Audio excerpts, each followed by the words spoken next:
4 metaleros de la vieja guardia rompen sus prejuicios para hacer una crítica positiva del lado menos profundo de la música, el pop. Metaleros hablando de pop.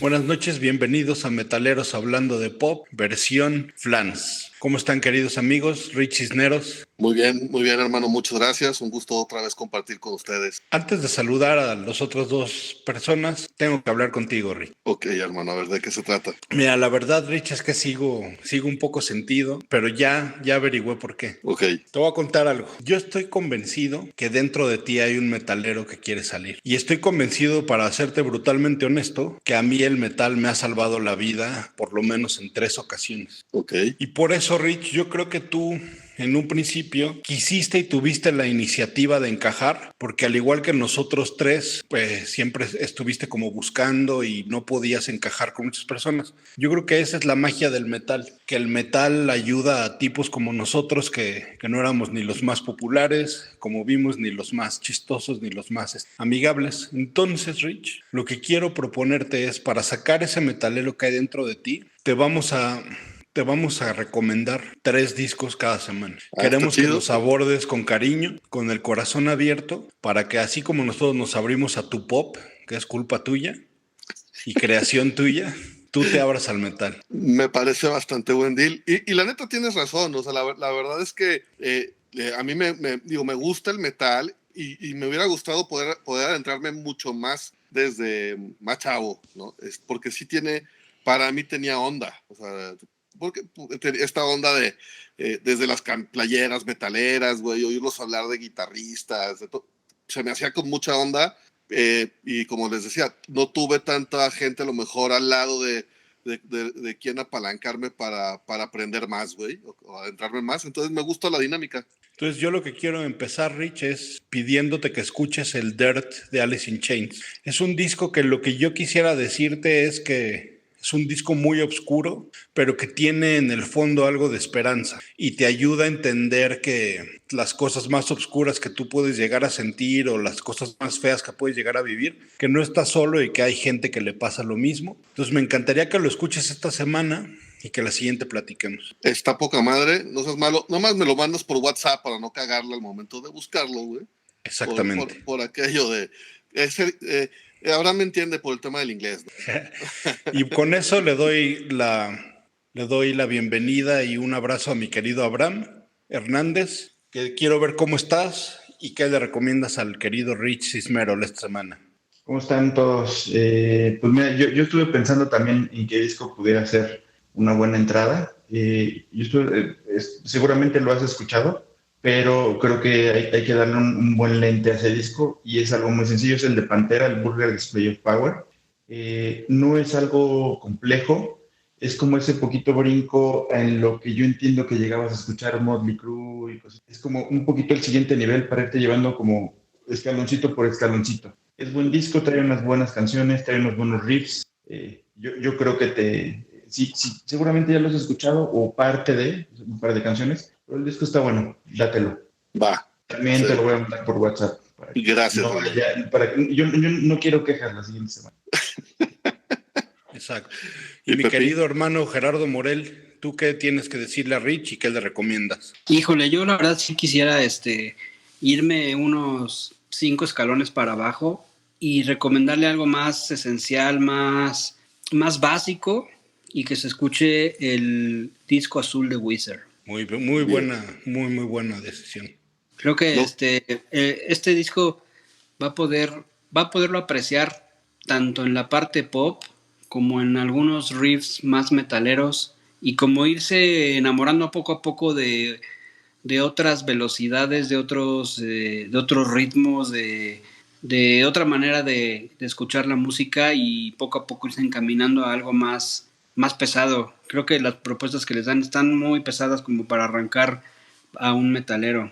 Cabrón, chingón.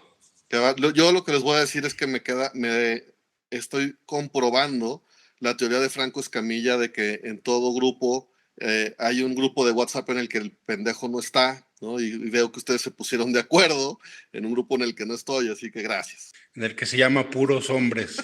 Exacto. No, mi querido Rich, estamos seguros que te va a cambiar la vida. Con esto queremos decirte que te consideramos un hermano y creemos que esto te va a caer bastante bien. Chingón, sí lo voy a hacer y los vamos platicando en el siguiente episodio. Perfecto, obviamente van a haber exámenes, habrán castigos, habrán premios. Ok. Pero el día de hoy vamos a concentrarnos en Flans, que es un grupo de chicas guapetas. Tú, mi querido Abraham Hernández Nylon, ¿qué fue lo primero qué es lo primero que viene a la mente cuando escuchas Flans? Pues mira, lo primero que se me viene a la mente es bailes sencillos, mucho color. Creo que son un gran referente de los 80s, no solo de la música, sino también de la moda. Creo que fueron un grupo que impusieron un estilo de ropa, de vestir, de bailar para todas las adolescentes que lo empezaban a escuchar. Pues, topsiders, copetes, mayones, blusas, seguramente destruyen una gran parte importante de la capa de ozono, entre ellas The Cure, igual y los Caifanes, con Aquanet, exactamente. Y pues sí, una banda de pop divertida, muy colorida. Creo que esa es como la imagen que tengo y los recuerdos que tengo de Flans de sus inicios. Mi querido Ricardo, que regresas a ser Ricardo Cisneros, ¿qué es lo primero que viene a la mente cuando escuchas Flans? Hola, Ilse es lo primero que se me viene a la mente. Sí, creo que lo primero que se me viene a la mente. Cuando salió tenía 8 años. Lo que sí tengo muy presente es tener el cassette, ¿no? Y justo estar sentado enfrente de la grabadora de doble cassette, estando haciendo la mezcla de mis canciones favoritas, ¿no? Fue lo primero que se me vino a la mente cuando vi tu pregunta. Y definitivamente Ilse, yo creo que yo desde chavito yo estaba enamorado de ella. Y mi querido Gerardo Morel, ¿tú cuándo fue la primera vez que oíste Flans? También fue en una época muy interesante de mi vida donde empezaba a descubrir ciertas cosas, ciertos gustos. Obviamente yo ya traía una malicia que obtuve primero con La Ficha Amarilla, pero creo que también Ilse fue el segundo gran amor que tuve.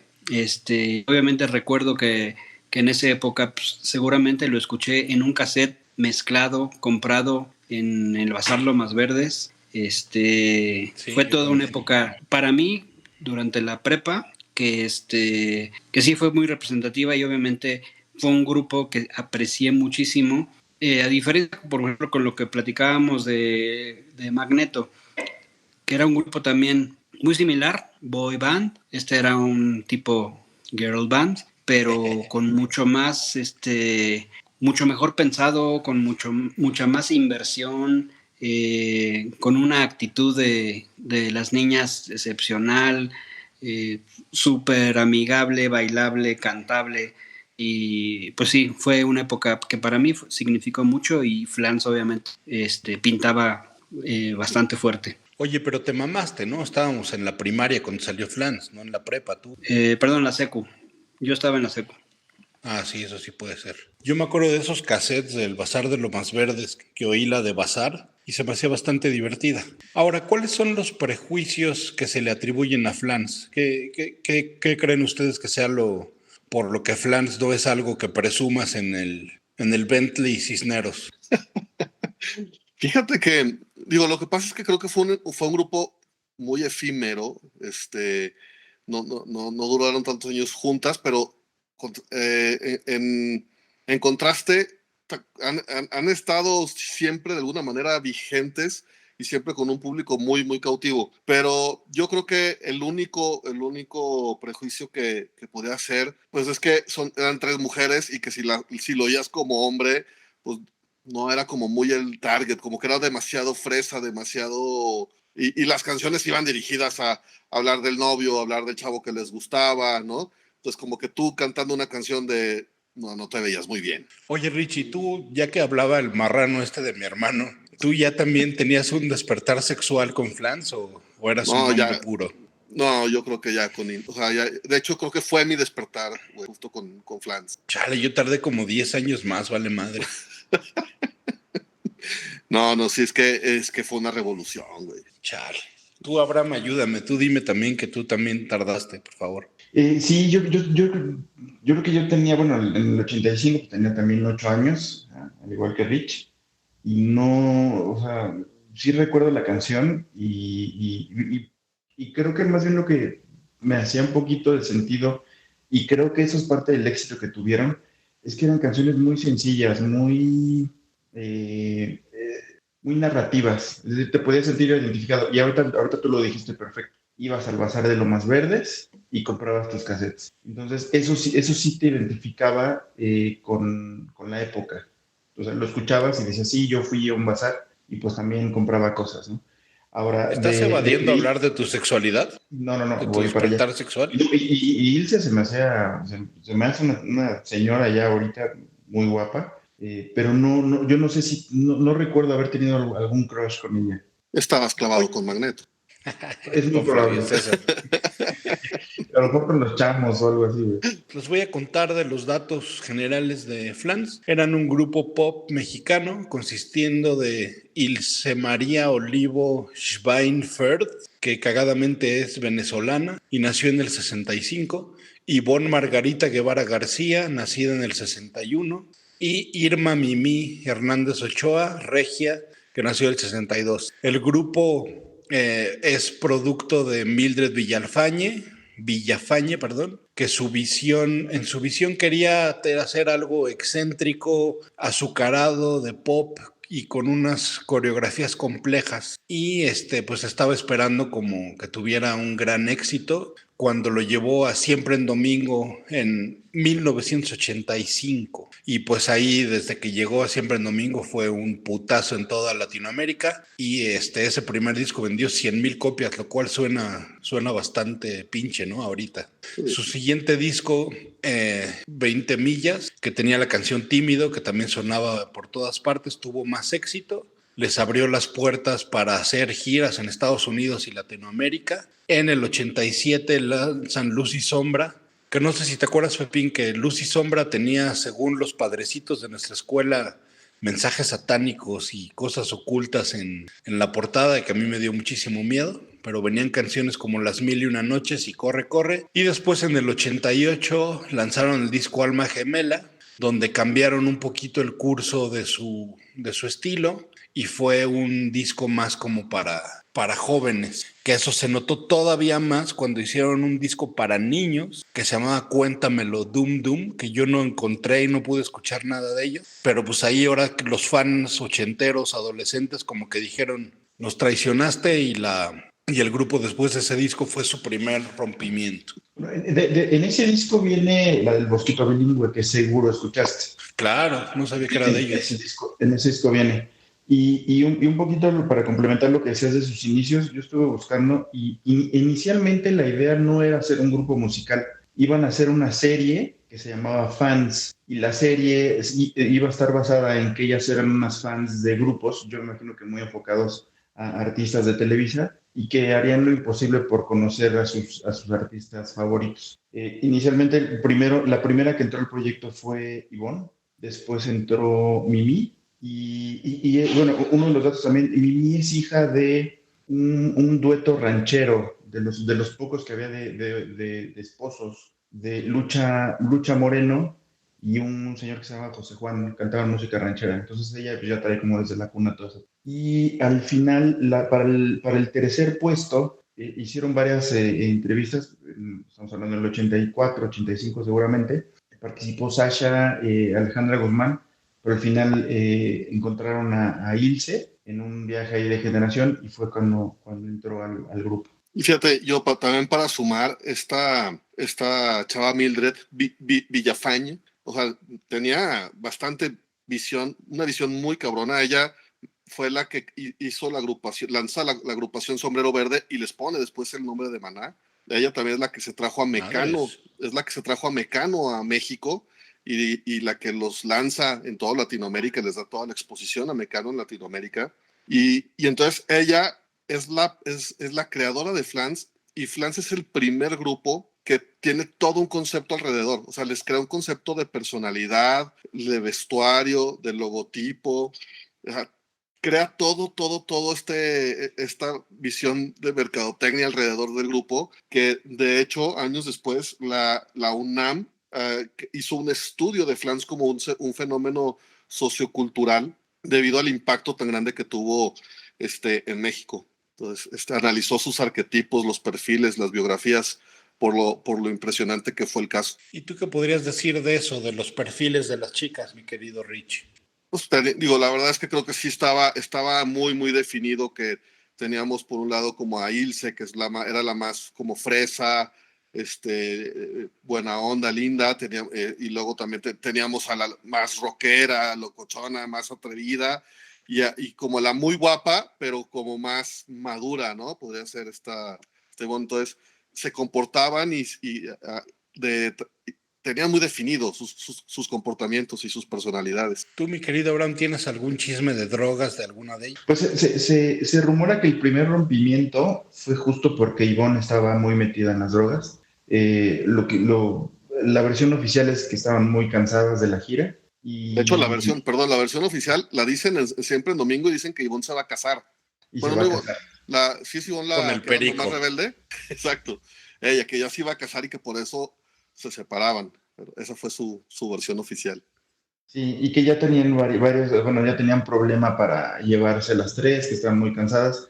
Creo que había una diferencia de unos 5 años, al parecer, entre Ivonne e Ilse, que era la más chica, que también pudiera haber afectado, ¿no?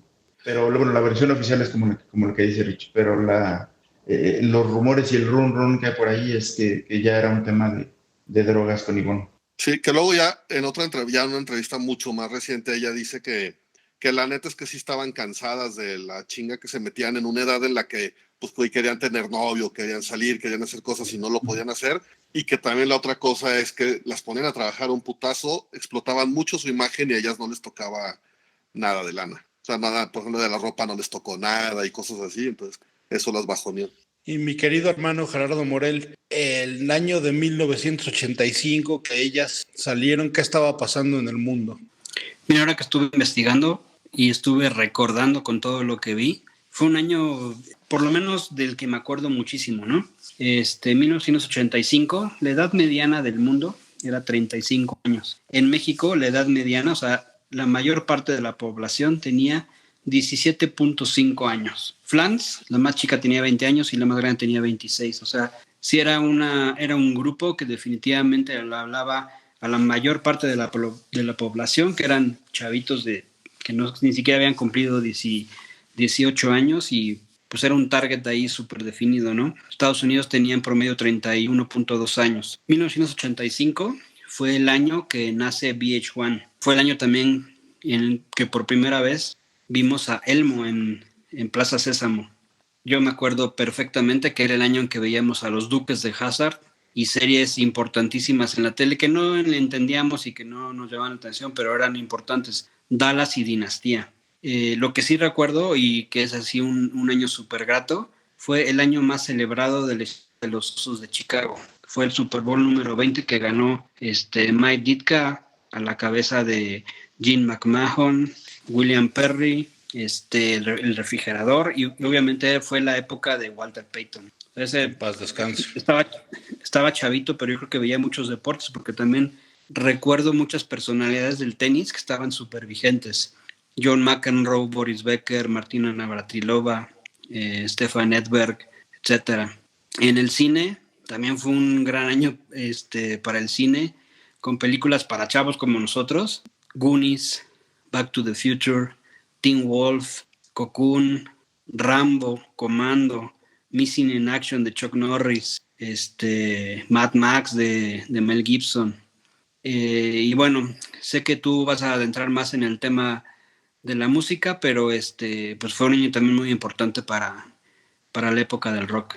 Tan importante como que salió Like a Virgin de Madonna, Voice of Summer de Don Henley, Foreigner, I Want to Know What Love Is, David Lee Roth es cuando se separa de Van Halen y saca California Girls, Dead or Alive sacan You Spin Me Round Like a Record, John Fogerty, All Man on the Road, Tom Petty in the Heartbreakers, Don't Come Around Here No More, y fue el año también en que todos los artistas se unían para cantarle a África, el USA for Africa.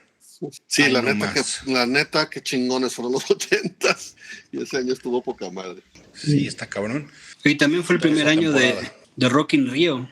Y fue el año Cabrón. también de Guns N' Roses. Ahora, ahorita van a recordar todavía más cosas chingonas de ese año, porque hablando en el contexto del pop mexicano y cultura pop en México, estábamos justo en una época donde la música estaba totalmente dominada por Diego Verdaguer, Amanda Miguel, José José, por el Puma, Enrique Iglesias, Emanuel, Lucía Méndez. O sea, ellos eran los que tenían dominado y de repente, poquito antes de Flans, empieza a salir Fandango, Fresas con Crema, que fueron dos primeras agrupaciones, una de Monterrey y otra de aquí de México, que empezaron a hacer ruido. Cuando llega Flans con todo este pensamiento, pues sí la rompe, cabrón, pero también en el 85 inician las transmisiones de WFM con Alejandro González Iñárritu, con Charo Fernández, y empieza la FM a tomar lo que hacía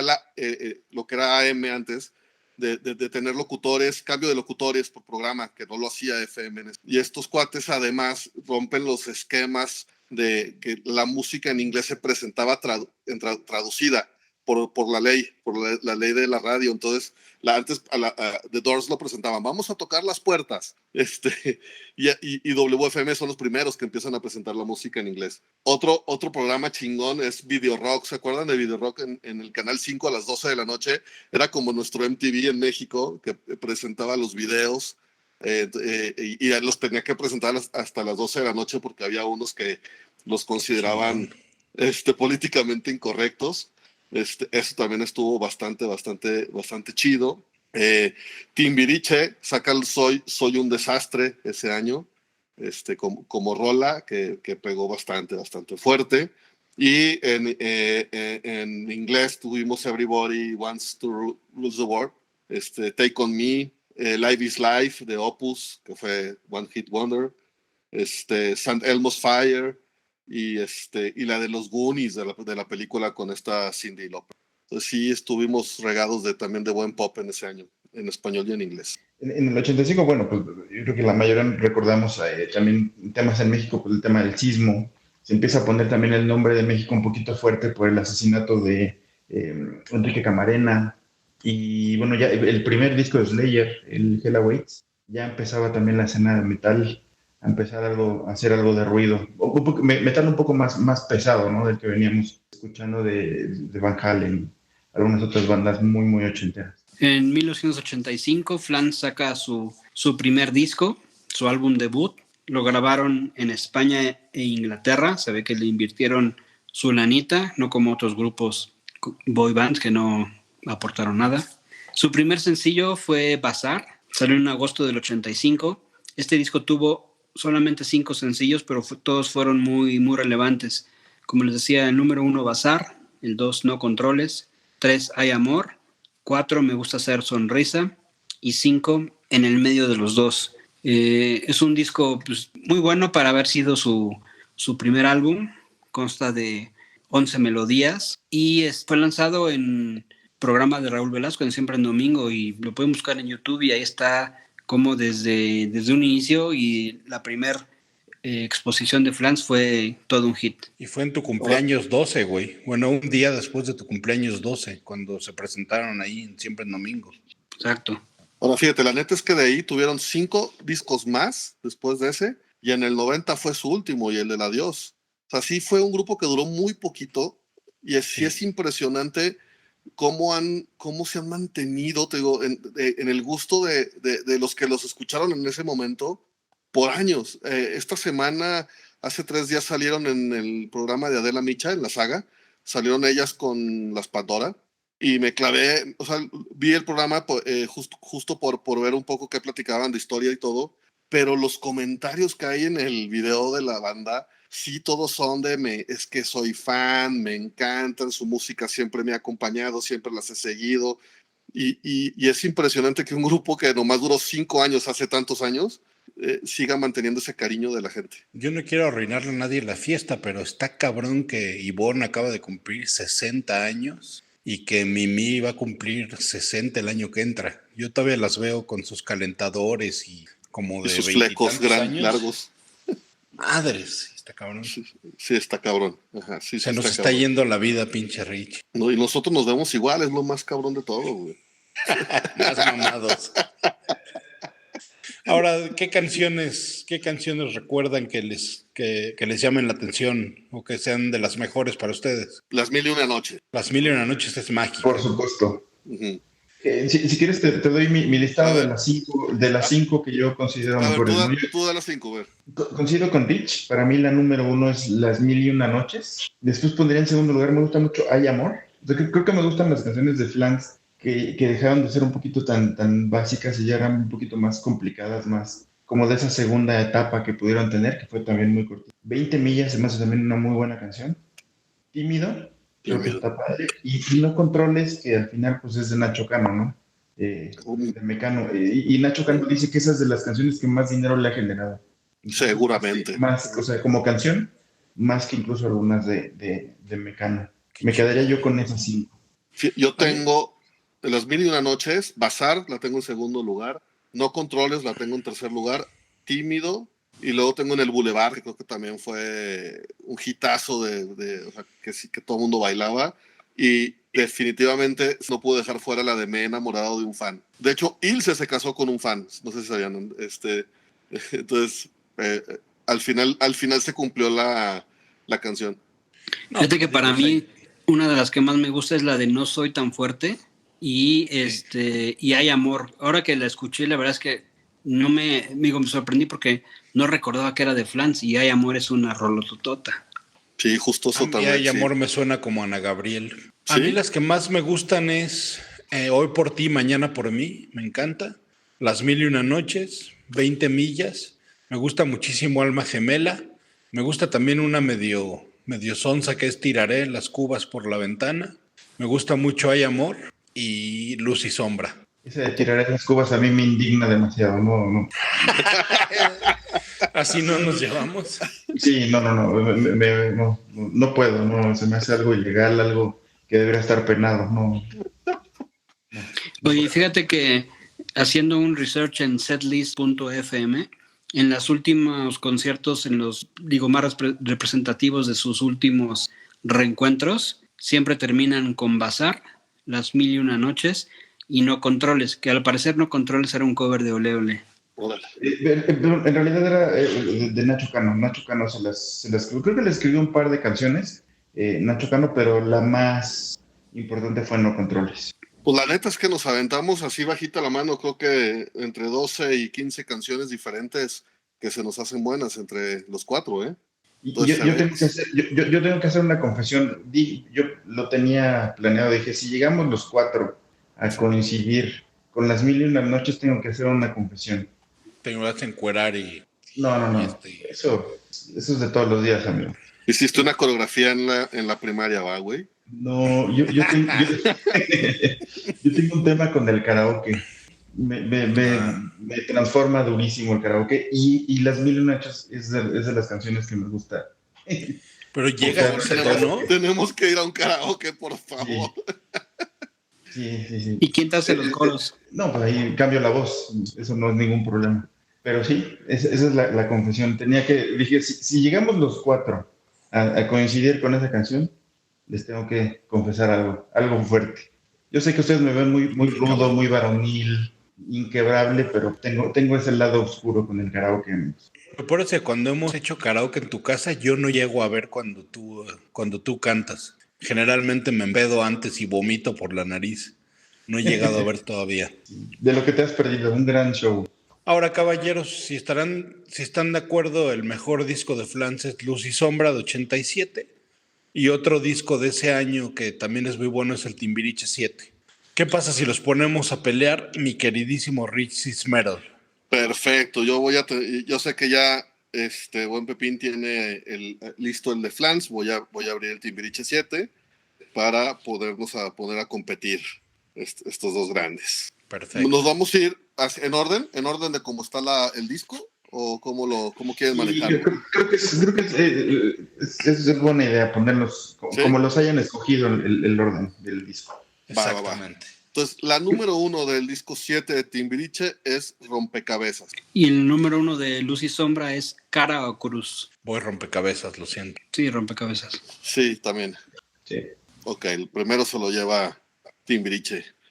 El segundo va a estar más difícil. Besos de ceniza. Corre, corre. Besos de ceniza. Sí, besos de ceniza. No, yo voy con Corre, corre por el Boulevard. Eso, chinga. Sí estuvo apretado, pero sí me quedo con besos de ceniza, pero sí lo sentí apretado. Ahora, con todos menos conmigo. La tercera es No me olvides de Flans. Con todos todos, menos ¿no? conmigo. Ajá. Sí, Sí. esta es una madriza horrible. Mírame, la siguiente. Sin ti. ¿Puede entrar la de Benny? ¿Cuál de Benny? Sin ti de Benny. Sin ti de Flans. No, pues mírame, ¿no? Para que compitan, pues mírame, ¿verdad? Sí, mira. Siguiente rola, no. La siguiente de Flans es Físico. Ah, mira, ahí hay una Ahí que se sí. la damos. Que no sé cuál es, pero se la doy porque tampoco sé cuál es la de no. Y yo apoyo a Rich. Persecución en la ciudad. La 6 de Luz y Sombra es Me he enamorado de un fan y es de Nacho Cano. Me enamoró. Me enamoró de un fan. Ujú. Sí, Sí, Algo de acuerdo. nos quería decir Nacho Cano ahí. Sí. puede ser. Seguro. Y luego sigue Si no es ahora. Y de Luz y Sombra, No me quiero casar. Si no es ahora. Y luego, qué difícil. No seas tan cruel. Es que este es un disco. Es que sí. Es un discazo, güey. Sí, no seas tan cruel. Y competiría contra Las Mil y Una Noches. Las Está miles duro, de- Las pero mil- gana Flans. Gana Flans. Sí, Gana Flans. Unánime. Y luego sigue Más que un amigo. Contra Luz y Sombra. Se la pela Timbiriche. Sí. Y luego sigue Mágico Amor. Contra Dame Tiempo. Mágico amor. Mágico Amor. Y por último tienen Ya estaba escrito. Y acá no tienen. Terminó con 10. Me voy con No tienen.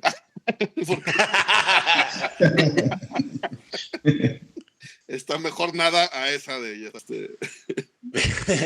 Pues sí fue una putiza, pero sí, Las Mil y una Noche por lo menos podemos decir que sí fue un pinche rolón en esa disco. Oye, y no la pusimos en nuestro top 10, ¿verdad? No, ¿verdad? ¿Las mil y una noches? Sí, Las tenemos- Mil y Una Noches, ¿no? Yo creo que debería estar.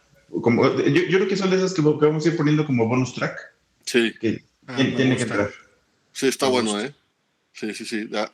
Segundo. ¿Qué nos podrías decir de la vez que se reunieron en el 99? Bueno, pues lo que se sabe, carnal, es que Mildred se pone en contacto con Neil Sabon y Mimi para ver si había la posibilidad de un reencuentro y me imagino que pues siempre que hay lana de por medio llegan dicen todos sí, ¿no? Y la verdad es que se volvieron a juntar, hicieron 5 conciertos en el Auditorio Nacional, les fue bastante bien. Grabaron un disco que se llama Hadas, lo grabaron en Londres y Los Ángeles. O sea, estos la neta es que nunca escatimaron en eso de las producciones. Ella, Mildred, fue la que hizo la producción, junto con otras 2 personas, Luis Carlos Esteban, que no sé quién sea. Luego tuvieron incluso una aparición en el 99 en Otro Rollo, con Adal Ramones, y donde por primera vez en 10 años revelan lo que dicen ellas es la verdad detrás de su separación inicial, y dicen que fue por parte del abandono personal que sufrieron por parte de su representante, ¿no? Y la desorganización que llegó a haber junto con esta carga de trabajo que ya habíamos platicado hace rato, que fue por lo que decidieron separarse. Y después de esto ya nada más hicieron una presentación, un concierto especial en el Hard Rock Café de aquí de México, que en paz descanse. Y eso fue lo que marcó ese regreso del 99. Y en ese todo- disco de Hadas tienen 2 covercitos, bueno, al menos los que yo detecté. El primero es Rufino, de Luz Casal, que ya era una canción conocidita ochentera, y un cover bueno, en realidad la tradujeron a español, Thank You, de Dido, viene en ese disco, y la verdad es que no están bastante buenos, ¿eh? Incluso el de Dido, o Daido, no sé cómo se pronuncia esa madre, de Gracias, Está bien hecho, escúchenlo, vale la pena esa canción. Oye, justo dijiste algo interesante. Yo sí creo, y no lo hemos tocado como tal el tema, aunque no son grandes voces las que tiene cada una, sí las tres armonizan muy bonito, ¿no? Sí, está cabrón. Se O sea, complementan sí chido. se complementan muy bien y creo que también fue algo que les dio mucho valor en su música y en la trayectoria, porque o sea, no eran de plástico, no fueron inventadas, no tuvieron que ponerles voces extras, sino que neta armonizaban muy bien sus voces entre ellas. No, y aparte le echaban muchísimas ganas, o sea, simplemente ver bailar a Ilse era una maravilla, escuchar la voz de Mimi también era una muy buena voz, tenía unos rangos muy, muy interesantes y se la pasaban bien, se divertían, entonces era un grupo sumamente divertido, sumamente pop, que para mí, aunque tenía sus carencias, pues fue muy bueno. Sí, muy fresco, muy auténtico, ¿no? ¿Por qué decías sus carencias? ¿Qué sientes que les haya fallado? Pues mira, sí les fallaba un poco la voz, no tenían la mejor voz. Digo, no era que no tuvieran voz, pero sí estaban algo limitadas, o sea, y bueno, la más limitada tal vez era Ivonne, que al final le echaba mucho punch y armonizaba, pero no era como que la que más se escuchaba con algunas carencias. Y obviamente las armonizaciones tampoco eran excelentes, ¿no? Siempre iban sobre un rango, no iban demasiado arriba, no iban demasiado abajo, pero en el rango que se mantenían y en el punch que le metían en las ganas, pues era su éxito, ¿no? Sí, totalmente de acuerdo. A mí, yo también coincido con Pepín, que sí les faltaba algo. También creo que para la época no era necesario, por el tipo de grupo, por el tipo de canciones, por lo que hacían. Creo que era más que suficiente lo que estaban haciendo y el éxito lo demuestra. Después ellas se hicieron ya en solitario, cada quien agarró su carrera, y él se hizo, no sé si uno o dos discos. Ivonne sacó también un solo disco. Yo lo estuve tratando de buscar, nunca lo encontré. Se llama Sofá. Y bueno, Mimi también se metió ya un poco más al tema de la actuación y cosas por el estilo. Hicieron un reencuentro que se llama Primera Fila, no sé si lo pudieron escuchar. Me llamó mucho la atención que, hablando de la música que hicieron para ese concierto, está muy buena. Las versiones modernas, un poco más frescas, se ve que llevaron muy buenos músicos, unos muy buenos arreglos. Y casualmente el juego de voces ahí se ve que después de eso siguieron invirtiendo o estudiando para poderlo mejorar. La voz de las tres me gustó mucho ahí. Incluso a mí la que se me hacía la voz más educada y la voz más fuerte, que era la de Mimi, creo que es la que menos me gustó, y aún así está muy bueno el disco. Escuchen. Y trae obviamente los hits, ¿no? Que se ayudaron también de coros y de músicos muy buenos, entonces los complementaron ideal. Sí, Yo no conocía toda la línea esta Sony de Primera Fila y creo que también fue algo muy bien pensado para todos los que participaron con ese sello, ¿no? Sí, totalmente. Y aparte el show muy íntimo, se ven ellas, de repente hay unos pedacitos donde se paran y bailan. Hay otras canciones donde ya las ves más maduras, sentadas, cantando. Creo que incluso visualmente estuvo muy, muy bien. Y digo que yo creo que lo que sí tuvieron siempre claro en todo lo que hicieron es producción. O sea, hagámoslo bien. Sí, no, impecable. La verdad es que yo creo que eso es lo que la sigue teniendo en estos comentarios que decían hace rato, ¿no? Que la gente le sigue escribiendo, que la gente las recuerda y las quiere, porque sí marcaron una época interesante. Incluso hay un video muy cagado que luego si tienen oportunidad de buscarlo en YouTube, me imagino que era la Academia, no sé de qué año, pero hay un pleito que se avientan Ilse, Lolita Cortés y López Gavito, o Pérez Gavito, perdón, y le hacen un homenaje a una canción de Flans. Ilse se pone a llorar porque lo sintió, ¿no? Se acordó. Obviamente Pérez Gavito y Lolita andaban, pero que se los cargaba al payaso porque lo hicieron pésimo. Y justo mencionaron esto. Lolita dijo, esto que acabo de ir es una ofensa para una leyenda como Flans, que tenía sus limitaciones y no tenía la mejor voz. Y Pérez Gavito también les avienta, no, pésimo. Y se empieza a echar un tiro como de 10 minutos criticando la época de Flans, que nada, está cotorrísimo. Búsquenlo, por favor.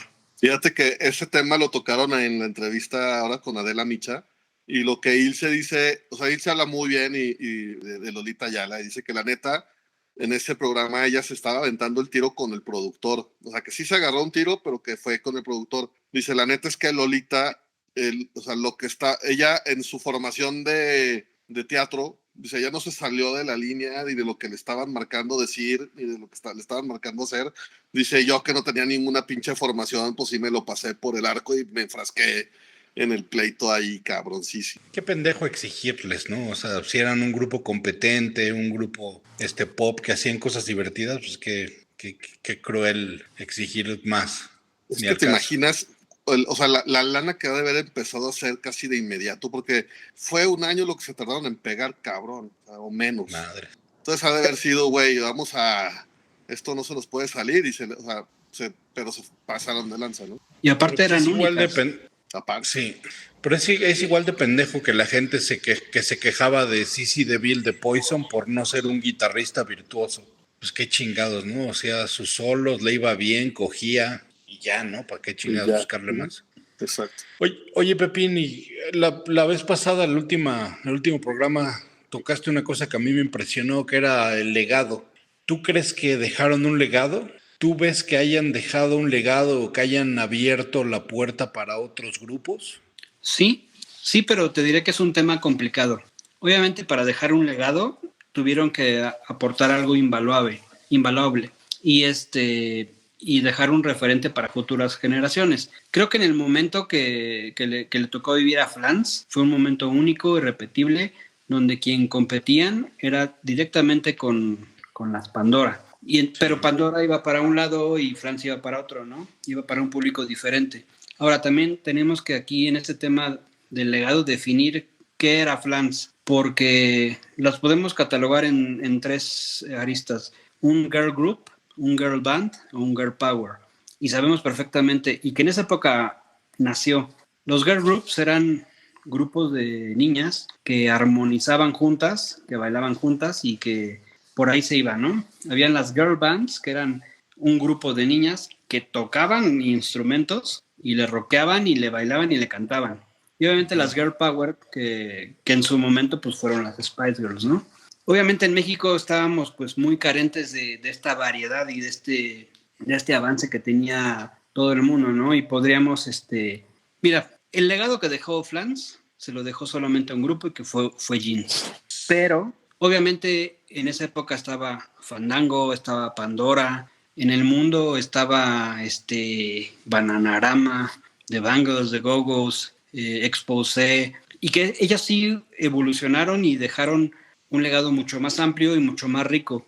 Desgraciadamente, pues la oferta en México era muy limitada, y pues Fandango era un grupo de regias que duraron 2 años, ¿no? Entonces no, pues... Y 2 rolas. Exacto. Y Jeans fue un grupo que pues desde el 95 hasta el 2017 tuvo una escena en este mercado.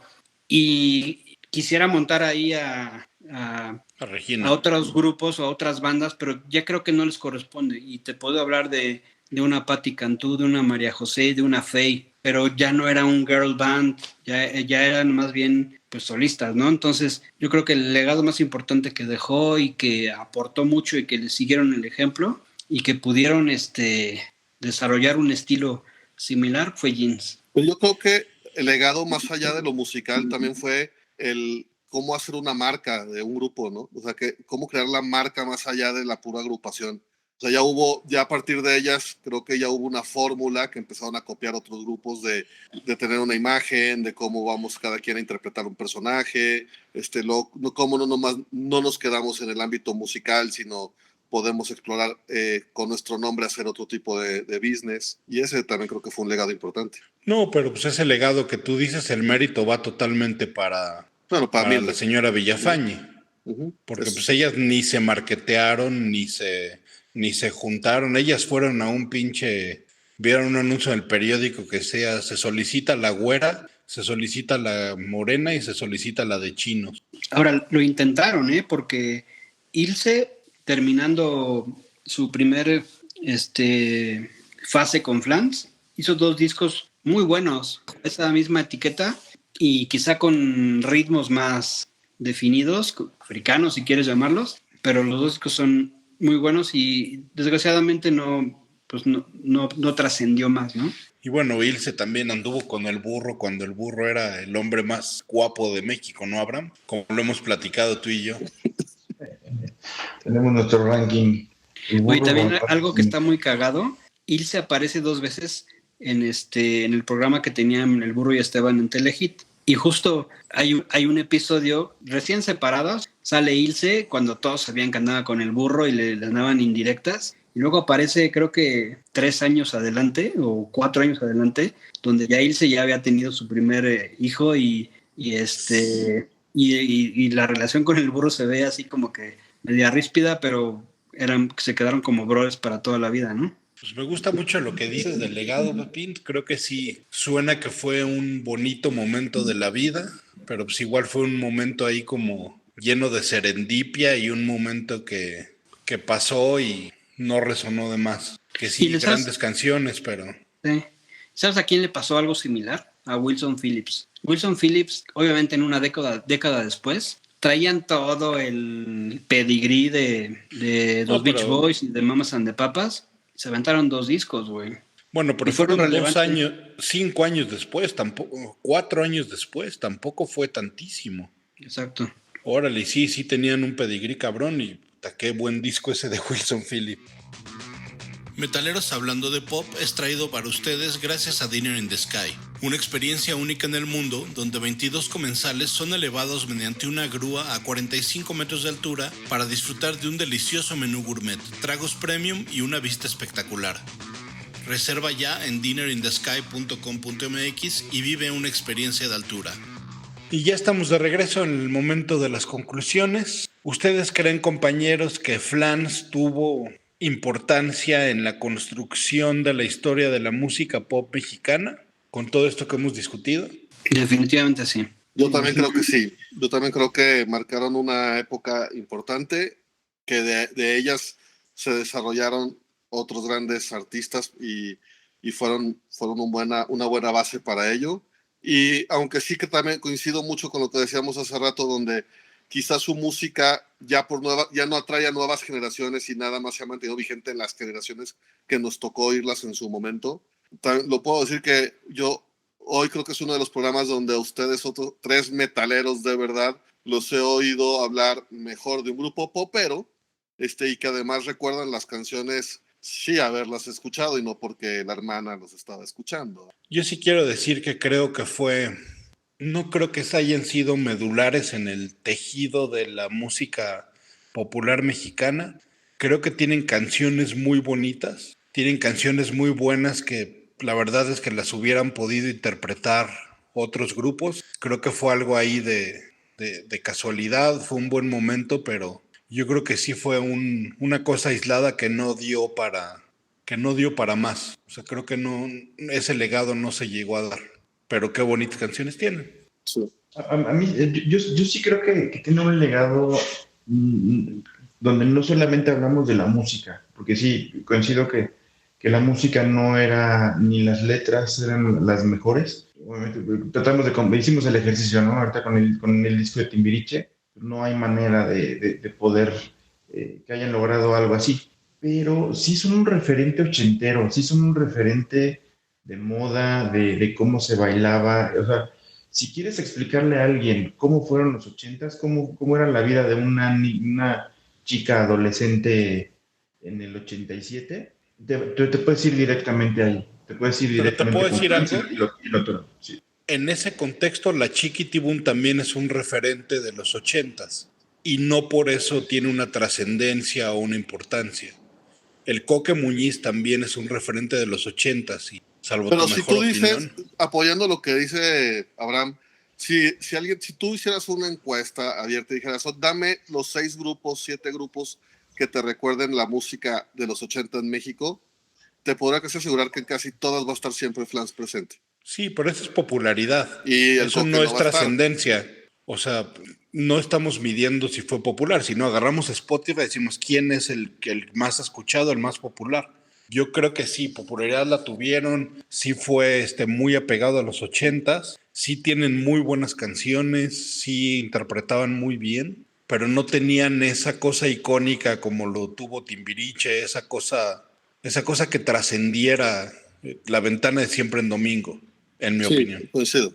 Sí puede ser. O sea, yo sí estoy un poquito como en medio. O sea, sí creo que tuvieron un poco más de importancia que de la que mencionas, o así un poco más de, no sé si de llamarle legado, ¿okay? Pero sí no llegan a un nivel legendario como Timbiriche, definitivamente. Pero también coincido, musicalmente yo también creo que no tienen el gran legado, como dices, yo estoy de acuerdo, son algunas muy buenas canciones, algunas muy buenas interpretaciones, pero creo que visualmente y en la memoria yo creo que tienen un poco de más peso. Quizás ese sería mi único punto. Y aparte también, ¿qué otra banda de niñas grupales que armonizaban y bailaban tuvieron relevancia después de los 80s? Nadie. ¿Qué banda, una girl band donde sí tocaban instrumentos? Podemos encontrar muchísimas, desde Heart, todas estas que mencionamos. Girl Power, pues solamente las Spice Girls. Y de individuales, pues obviamente de ahí salió Beyoncé, salió Faye, salió Sasha, Paulina, Thalía. Pero como un grupo de niñas, pues no, nadie en el mundo, creo. Destiny's Child, güey. No, sí, tienen razón ahí. Y si empezáramos, estábamos platicando el otro día, Abraham y yo en la cama, si pudiéramos hacer una especie de mapa del pop mexicano, ¿por dónde estaría ubicado Flans? Un poco la idea que estábamos rebotando este güey y yo es, si pudiéramos hacer un mapa donde empiezas a distribuir los géneros, ¿no? Evidentemente, yo creo que el pop puedes tener rock pop, ¿no? Y ahí puedes poner a Maná. Tienes el ballad pop, ¿no? Que a lo mejor ahí puedes poner a Pandora, ¿no? Que no era balada intensa, tenía una partecita pop. Tienes un montón de géneros que se pueden ir pegando al pop. Yo creo que pudiera ser como un... yo creo que sí, sí era pop. No tenía como un acercamiento, salvo un par de canciones como Las Mil y Una Noches o Hay Amor, que se pegaban un poquito a la balada pop, pero yo creo que este grupo sí lo pondría en el cajoncito de 100% pop. Sí. Si hacemos el símil de que en el sur está el infierno y el cielo está en el norte, como en el metal, yo creería que Pandora estaba un poquito más al sur que Flans, sí. Estaba un poquito más oscuro, un poquito más meditabundo, un poquito más sombrío, sí. Y Jeans podría estar un poquito más al norte, Fresas podría estar un poco más al norte. Yo lo tendría ahí como en un centro. Sí, como que marcaría justo la media, ¿no? Exactamente. Uh-huh. Que sí tiene canciones que se empiezan a ir un poquito más hacia el sur, como bien dice Slayer, en el Sound of Heaven, pero también tiene otras que yo la verdad es que ya había comentado, canciones como Bazar no las puedo perdonar, pero canciones como 20 millas me hacen dudar mucho del potencial que tenía Flans. Sí, pero sí coincido, es totalmente popero, no tenía otro tipo de influencia, ¿no? Sí. Y era también popero para los chavos de la generación que tenía 17 años en México en el 85. Y Pandora era un tipo de pop más adulto, más... Como que siempre fue de señoras, ¿no? Sí. Como que hasta de chavitos ya era de señoras, es muy raro. Sí. Porque eran de la edad, comenzaron al mismo tiempo. Comenzaron al mismo tiempo, arrancaron en el 85 los dos grupos, pero sí, y Pepín lo dijo hace rato, eran mercados totalmente diferentes, ¿no? El mercado de Pandora era más señoras como bien, ¿no? Que sí querían unas canciones más serias, más formales, un poquito más tristes, más Sí. Es que yo creo que sí hay que reconocer. Que cantaba Bazar, ¿no? Hay que reconocer a esta señora Mildred. Creo que, o sea, con todo lo que también daba de datos Pepín, entendió el concepto, entendió cuál era el público, el mayor público que tenía en ese momento en México y creó un producto así al dedo para que pegara y fuera un hitazo. Le decían la cuarta Flans, y incluso hay un par de canciones que ella escribió.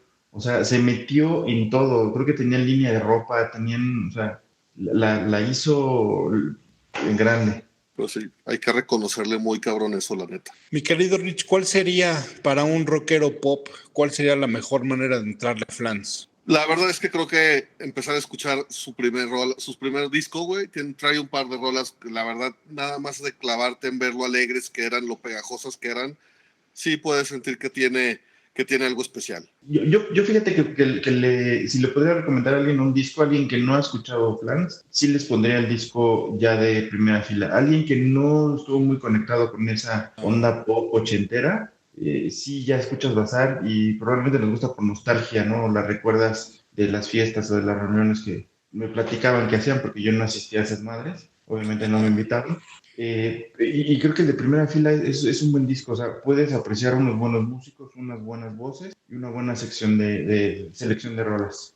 Yo creo que yo lo aventaría por ahí. Tú, mi querido Pepín, ¿cómo le recomendarías a alguien que le entra a Flans? Por el primera fila, porque tampoco te vas a esperar. Creo que es un grupo súper nostálgico que nos gusta a unos porque estábamos enamorados de Ilse, otros porque nos tocó estar chavos en esa época, y sería muy difícil ahorita a un millennial meterlo a un pop del 85, la verdad.